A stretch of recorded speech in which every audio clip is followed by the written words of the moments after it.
하나님은 전지전능하신 하나님이십니다. 이 말은 하나님에게는 못할 것이 없다는 말이죠. 하나님께는 불가능한 일이 존재하지 않는다는 것입니다. 우리가 믿는 하나님은 전지전능하심이 무한하신 하나님이십니다. 그래서 우리는 이 세상의 모든 만물을 바라볼 때 우리가 감탄하게 되는 이유가 뭐냐면 하나님의 전지전능하심 때문입니다. 오래전에 제가 중국을 이렇게 몇 번 이렇게 왔다 갔다 하는 기회가 있어서 처음 중국에 갔을 때 어느 시골에 갔는데요. 밤 11시 거의 다 돼서 이제 거기 도착을 했는데 함께 간 일행들과 함께 그 마당 밑에 누워서 밤하늘을 이렇게 올려다 본 적이 있습니다. 깜짝 놀랐습니다. 제가 아주 어렸을 때 보았던 그 밤하늘을 그때 본 것이죠. 마치 별이 쏟아질 것처럼 얼마나 무수한 별들이 떠 있는지 지금도 그 광경을 아주 기억을 하며 참 기분이 좋아지고 그때 그 광경을 보면서 느꼈던 게 모든 함께 갔던 일행들이 느꼈던 게 뭐냐면 하나님의 전지전능하심이었거든요. 오늘 그래서 저는 이 하나님의 전지전능하심이 무엇인가에 대해서 오늘 좀 말씀을 드리려고 합니다. 우리 하나님이 전지전능하신 하나님이라는 사실을 우리가 어떻게 알 수 있느냐? 그 하나님이 전지전능하신 하나님이라는 사실을 알 수 있는 건요 수도 없이 많거든요. 그러나 오늘 제가 한 몇 가지만 좀 말씀을 드리면서 말씀을 시작하려고 합니다.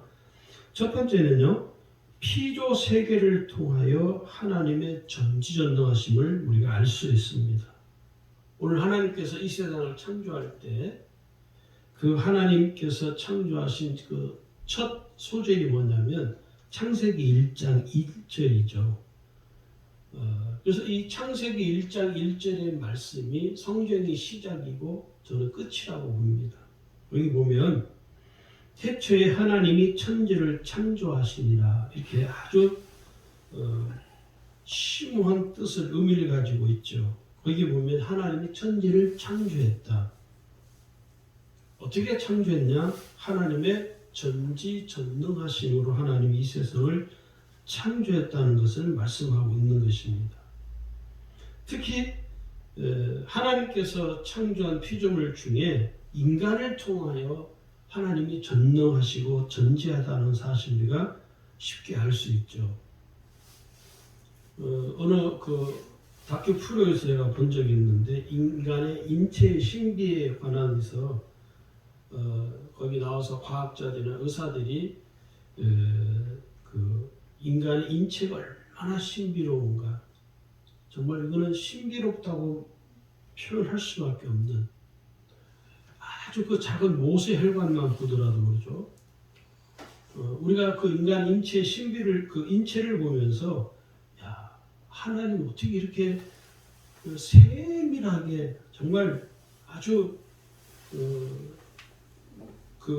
현미경으로 봐야만이 볼 수 있는 그런 세포 조직들조차도 하나님이 만드신 것을 보면 그야말로 하나님의 전지하시고 전능하신 창조의 능력이 아니면은 인간을 그렇게 만들 수 없는 것이죠. 뭐 나무야 우리가 쉽게 만들 수 있을지 모르지만 그러나 인간을 이렇게 만든 그 하나님의 창조의 능력을 보면 하나님이 정말 전지하시고 전능하신 하나님이구나. 그 전지하시고 전능하신 하나님께서 인간을 창조할 때요. 말씀이 뭐냐면 창세기 1장 27절에 있죠. 하나님이 자기 형상 인간을 하나님의 형상대로 지었다는 것이죠. 그러면 거기 27절에 말씀하면 하나님이 자기 형상 곧 하나님의 형상대로 사람을 창조하시되 남자와 여자를 창조하시고 이렇게 되어 있습니다. 그러니까 우리 인간을 창조하신 그 사실만 보더라도 하나님의 전능하시고 하나님의 전지하심이 그대로 우리 인간에게 표현되어져 있다는 것을 우리가 쉽게 알 수 있는 것이죠. 두 번째는요, 아브라함을 통해서 하나님의 전지하시고 전능하신 하나님이심을 알 수 있습니다. 오늘 여기 우리가 읽은 본문에 하나님께서 아브라함에게 말씀하실 때 그 첫 소절 1절에 뭐라고 하냐면 하나님은 아브라함에게 하나님은 이렇게 말합니다. 나는 전능한 하나님이라. 하나님께서 아브라함에게 하나님 자신을 소개할 때 나는 전능한 하나님이다. 그러므로 너는 내 앞에서 행하여 완전하라. 이렇게 말씀을 하고 계시죠. 오늘 이 아브라함에게 하나님이 언약을 하시는 것이죠. 아브라함이라는 이름에서 아브라함이라는 이름으로 하나님 또 변경시켜 주시면서 그에게 내가 전능한 하나님이 너도 내 앞에서 완전한 자로 살아갈 것을 하나님이 말씀을 하고 계시라는 것입니다. 그래서 우리는 실제로 아브라함의 그 삶을 스토리를 들여다보면 그 삶의 스토리의 모든 중간 그 삶의 스토리 속에 하나님이 섭리하여 가지고 계시다는 것을 우리가 쉽게 이해할 수 있는 것이죠. 세 번째는요, 하나님이 전지전능하신 하나님이라는 걸 어떻게 알 수 있냐면 이스라엘 백성들의 출애굽의 역사를 통해서 우리가 알 수 있습니다. 애굽에서 430년 동안 종살이하는 이 민족, 암울한 민족이죠. 아무 희망도 없는 정말 세계 역사에서 가장 비참한 민족으로 전락해버린 이스라엘 민족을 하나님이 내버려 두지 아니하시고 하나님 그들을 긍휼히 여기셔서 하나님이 출애굽의 역사를 시작하죠. 이 출애굽의 역사는요, 인간의 능력으로는 감당할 수 없는 역사입니다. 실제. 그래서 이 이스라엘 백성들의 출애굽의 역사는 전지전능하신 하나님께서 그 역사를 이루어 가셨다는 것을 우리가 성경을 통해서 너무 명확하게 알게 되죠. 하나님께서 모세를 통해서 이스라엘 백성의 출애굽을 할 때 하나님께서 모세에게 애굽 바로왕 앞에서 10가지 재앙을 하나님이 보여주십니다. 이 10가지 재앙도요, 사람의 능력이나 어떤 사람이 가지고 있는 것으로는 도저히 할 수 없는 모세의 지팡이가 뱀으로 변하고 그 애굽의 모든 강이 피로 변하고 개구리로 변하고 이가 득실득실하고 파리떼가 득실되고 독정이 울글거리고 우박이 떨어지고 메뚜기로 변하고 애굽의 모든 장자가 죽고 생축에 처음 난 것들이 다 죽는 이런 10가지 재앙은 전지전능하신 하나님께서 하신 역사이죠. 왜요? 이스라엘 백성들을 출애굽하기 위해서. 또 하나님의 이 출애굽 역사는 수도 없이 많습니다. 그저 우리가 잘 알고 있는 이 불기둥 사건이죠.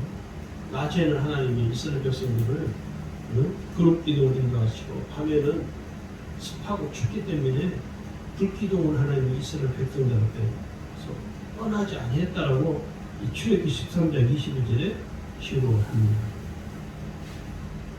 그리고 결국은 이스라엘 백성들이 이 가나안에 입성하게 된 건 이스라엘 백성들이 무슨 전투를 잘해서 어떤 군사력이 아주 막강해서 가나안에 입성하게 된 것이 아니라 하나님께서 전적으로 그 역사를 이루어 가셨죠. 여리고성이 무너지게 한 것도 이스라엘의 무슨 군대가 막강해서 무너진 것이 아니라 하나님이 무너지게 하신 것이죠. 그리고 결국은 하나님께서 이스라엘 백성들에게 약속하신 그대로 가나안 땅에 입성하게 되죠. 이런 모든 일련의 출애굽 역사는 곧 하나님의 전지하시고 전능하신 하나님인 것을 우리가 금방 이해할 수 있는 것입니다. 그다음에 이제 마지막으로는요, 죄인된 인간을 구원하시는 구원의 은혜를 통해서 하나님이 전지하시고 전능하신 하나님인 것을 우리가 알 수 있습니다. 죄인된 인간은요, 자기 스스로, 우리 인간은 스스로 우리의 죄를 해결할 수 없습니다. 교도소에 있는 죄를 지어서 형을 살고 있는 사람들은요, 자기의 죄를 자기 스스로 해결할 수가 없습니다. 그래서 변호사가 있는 것이죠. 재판을 할 때 자기가 나서 내가 내 죄를 변호하겠습니다. 변호사가 있는 이유는 그 사람의 죄를 변호해 줄 역할을 하는 것이죠. 오늘 우리의 인간에게 있는 이 죄의 문제는 다른 말로 인간의 근원적인 문제라고 우리가 보면 틀림이 없습니다. 그래서 우리 인간의 근본적인 이 문제를 해결하려면 죄가 없으신, 죄가 눈꽃만큼도 없으시는 구주가 오셔야 됩니다. 그런데 하나님께서 오늘 우리에게 이 구원의 은혜를 베풀어 주셨죠. 예수 그리스도 이 세상에 보내시고 그 독생자이신 예수님이 이 세상에 오셔서 십자가의 죽으심을 통해서 하나님의 전능하시고 전지하신 하나님 모습을 볼 수 있습니다. 여기 고린도전서 1장 18절에 보시면은요, 이렇게 말씀합니다. 십자가의 도가 멸망하는 자들에게는 미련한 것이요 구원을 받는 우리에게는 하나님의 능력이라.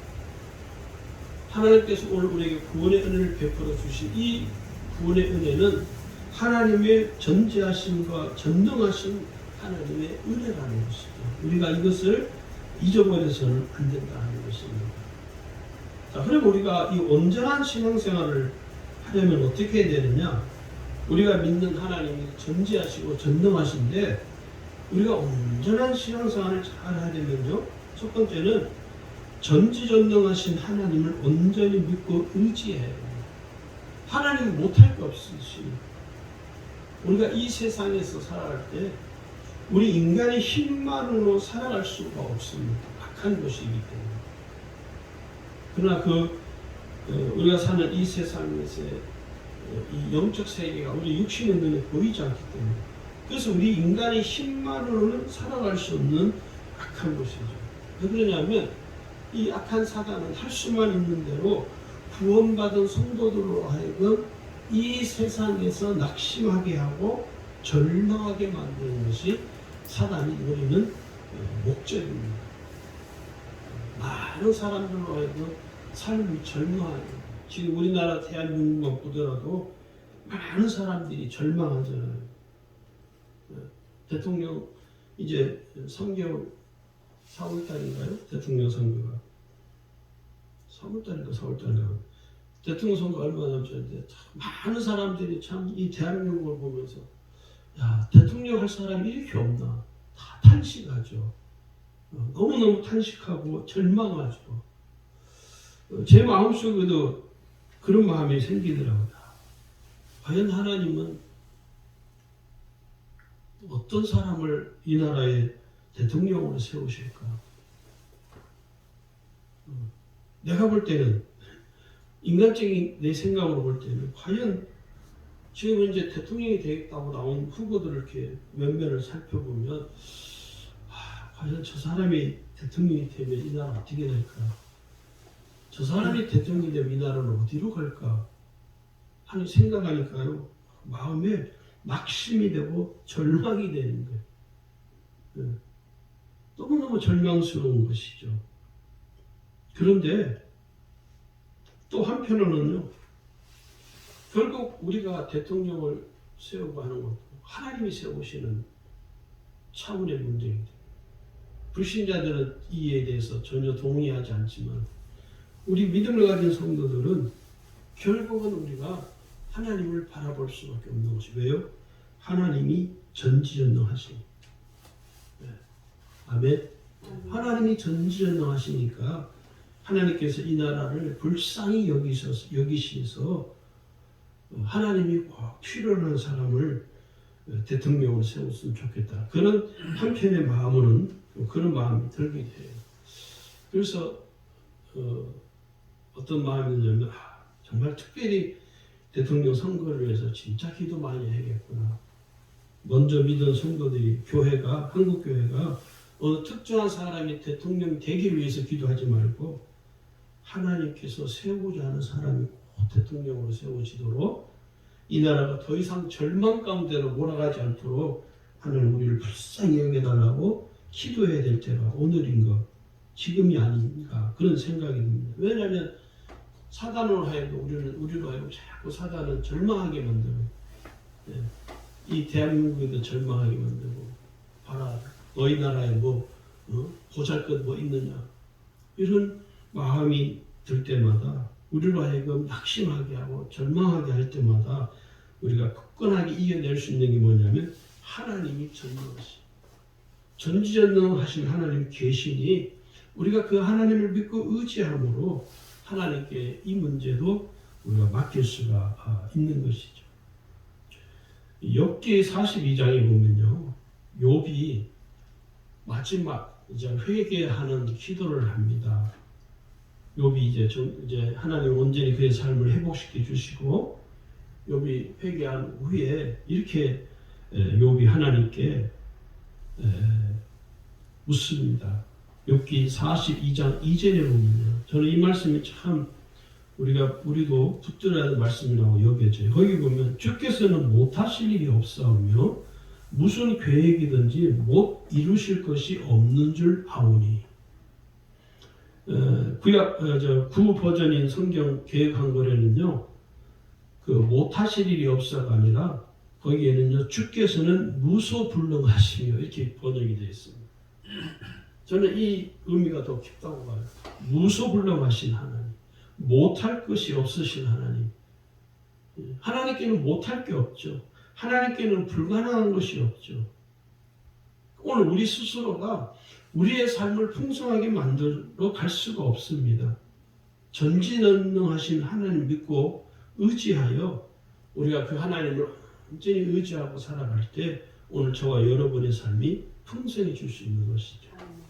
두 번째는요, 예수님을 온전히 믿고 의지해야 한다 하는 것입니다.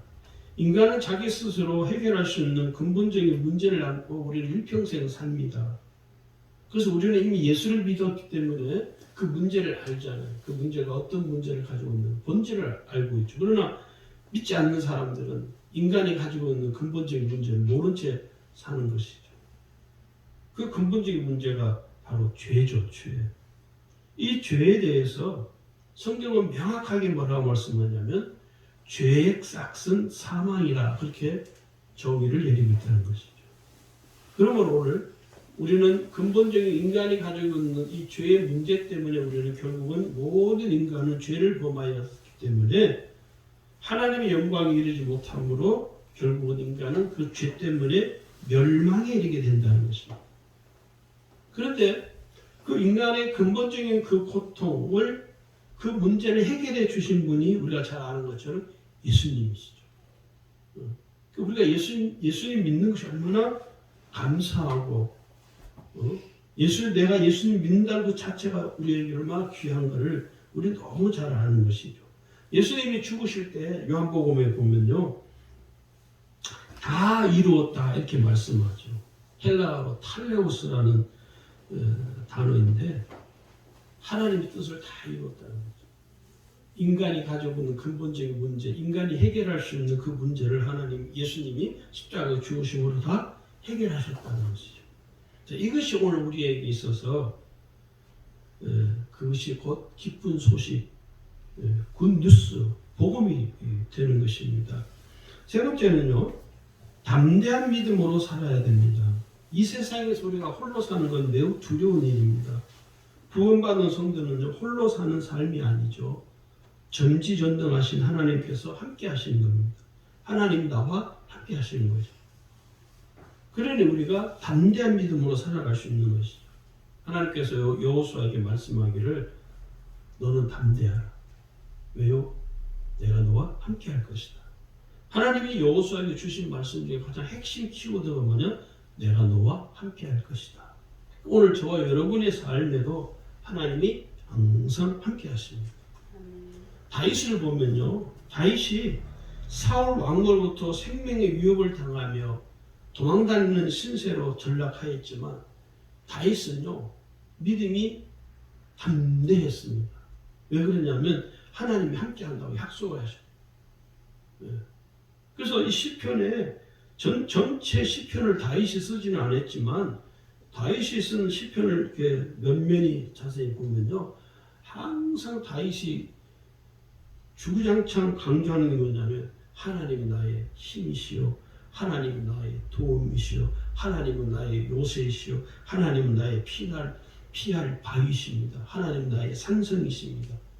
를 계속 다윗이 거듭거듭 강조하고 있다는 거예요. 나중에 내년에는 시편을 좀 강의를 하려고 그러는데 한 몇 년 전에 시편을 제가 몇 배를 이렇게 강의를 한 적이 있는데 내년에는 시편을 좀 이렇게 다 할 수는 없고 몇 가지 몇 챕터를 택해서 시편 강의를 좀 하려고 합니다. 다윗이 그 도망자의 쫓기는 신세로 살았지만 결코 비굴하지 않고 결코 위축되지 않았던 것은 딱 하나입니다. 하나님이 나와 함께 하십니다. 오늘 저와 여러분의 삶에도 하나님이 함께 하시기 때문에 오늘 저와 여러분이 두려워할 이유가 전혀 없는 것이죠. 자, 그러면 전지전능하신 하나님의 자녀는 하나님을 믿는 하나님의 자녀로서 우리는 살아가는데 우리의 삶은 어떤 삶을 살아야 되느냐 크게 세 가지로 좀 요약을 할 수가 있습니다. 첫 번째는요 전지전능하신 하나님의 은혜 안에 거하는 삶입니다. 지금도 오늘날도 하나님은 우리에게 구원의 은혜를 베풀어 주십니다.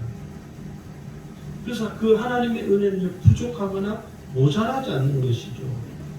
내가 무엇을 하든지 내가 어디를 가든지 내가 누구를 만나든지 항상 하나님은 내게 은혜를 채워주십니다. 은혜를 베풀어 주시는 것이죠. 우리의 필요를 아시고 채우시는 하나님이시죠. 오늘 그래서 히브리 4장 16절에 뭐라고 말씀하냐면 은혜를 바라보라는 것이죠. 거기 보면 우리는 긍휼하심을 받고 때를 따라 돕는 은혜를 얻기 위하여 은혜의 보좌 앞에 담대히 나갈 것입니다. 우리에게 은혜 주시는 그 하나님의 은혜의 보좌 앞에 우리가 나아가면 하나님이 우리에게 때를 따라 우리의 필요를 아시는 그 하나님이 우리의 삶을 채워주신다는 것입니다. 두 번째는요, 전지전능하신 하나님의 능력을 힘입는 삶이어야 됩니다.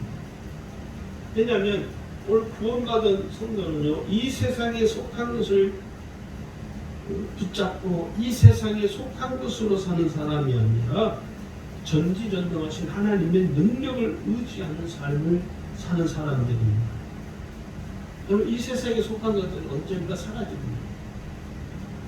언젠가 사라지고 또 얻었던 그 기쁨도 잠시 잠깐이죠. 저는 제가 한 말씀드렸는데 제가 어렸을 때 저희 집에 아파트가 분양을 받아서 아파트에 들어가 살게 됐습니다. 얼마나 기분이 어린 마음에 그때는 뭐 지금처럼 아파트가 아주 시설이 좋은 아파트가 아니고 보일러도 지금 일반 뭐 가스보일러 그런 보일러가 아니고 연탄, 구공탄, 연탄을 떼는 시절이었습니다. 그럼에도 불구하고 아파트에 산다는 것이 얼마나 저 쓰레기 이렇게 버리면요 우드득 떨어져 소리가 나요. 지금 뭐 그런 시절이 아니니까. 옛날에는 아파트 이렇게 떨어지는 것이 그 세대마다 저희 집 5층에 떨어지면 1층까지 그 쓰레기 떨어지는 소리가 우드득 나요.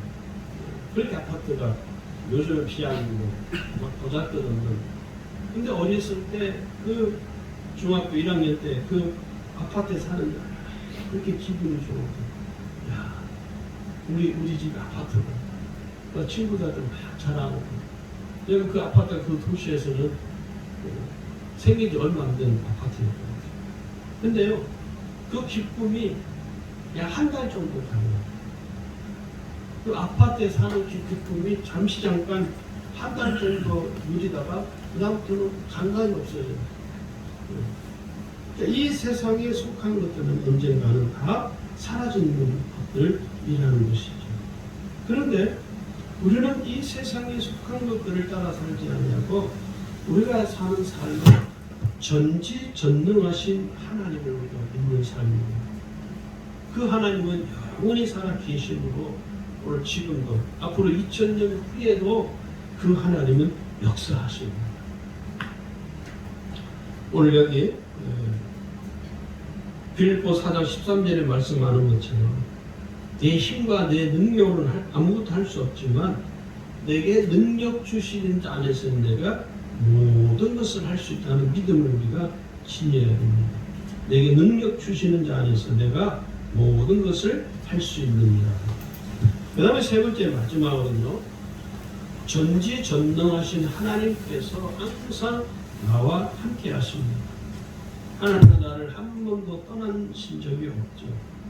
제가 20살 때 저는 예수를 믿었는데 한 번도 하나님 나를 떠나거나 나를 외면한 적이 없다는 사실은 분명한 거예요. 날이 갈 시간이 세월이 갈수록 예수를 믿은 세월이 오래될수록 하나님 더 분명하게 나와 함께 하신다는 사실을 우리가 깨닫게 되는 것이죠. 오늘 사람들에게요 질문을 했어요. 이런 질문을 했다고 합니다.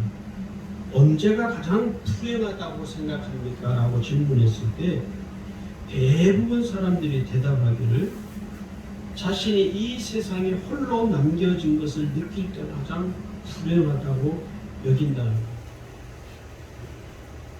그래서 젊었을 때는 사람들이 가까이에 오잖아요. 그런데 나이를 먹고 은퇴를 하고 나이가 연세가 이제 70, 80이 넘어가면 사람들이 곁에 안 와요. 자식들조차도 곁에 오지 않습니다. 그래서 나이를 먹어서 외로운 것이 아니라 나이를 먹어서 혼자 늙어서 있는 내게 내 자식들도 오지 않고 다른 사람들도 가까이 오지 않는 것 때문에 사람들이 외롭고 불행하다. 젊은 사람들은 아직 이 부분을 이해를 못하죠. 그러나 나이가 이제 점점 들어갈수록 생을 살 시간이 점점 짧아질수록 느끼는 게 뭐냐면 외로움. 내게 사람이 가까이 오죠. 자식들도 안 오니까. 그게 제일 외롭다는 거예요. 오늘 우리의 삶이 외롭지만 전지전능 그 하신 하나님께서 우리와 항상 함께 하십니다. 우리가 이것을 꼭 잊지 않도록 해야 됩니다. 시편 23편의 말씀의 핵심이 뭐냐면 하나님은 언제나 나와 함께 하시는 것입니다. 여호와가 나의 목자이시니 내가 부족함이 없는 삶을 사는 것은 하나님이 항상 나와 함께 하시는, 내가 어딜 가든지 쉴 만한 물가로 가든 내가 어디를 가든지 내 영혼을 소생시켜 주시고 나를 사망 음침한 골짜기로 다니지 아니하도록 내가 해를 받지 아니하도록 항상 나와 함께 하시고 그 하나님이 오늘 우리의 삶에 언제나 함께 변함없이 함께 하심으로 우리를 지켜주시고 우리에게 은혜 주십니다. 존 웨슬리 목사님이 이런 말을 남겼습니다. 하나님이 우리와 함께 하시는 것이 가장 좋은 것이다.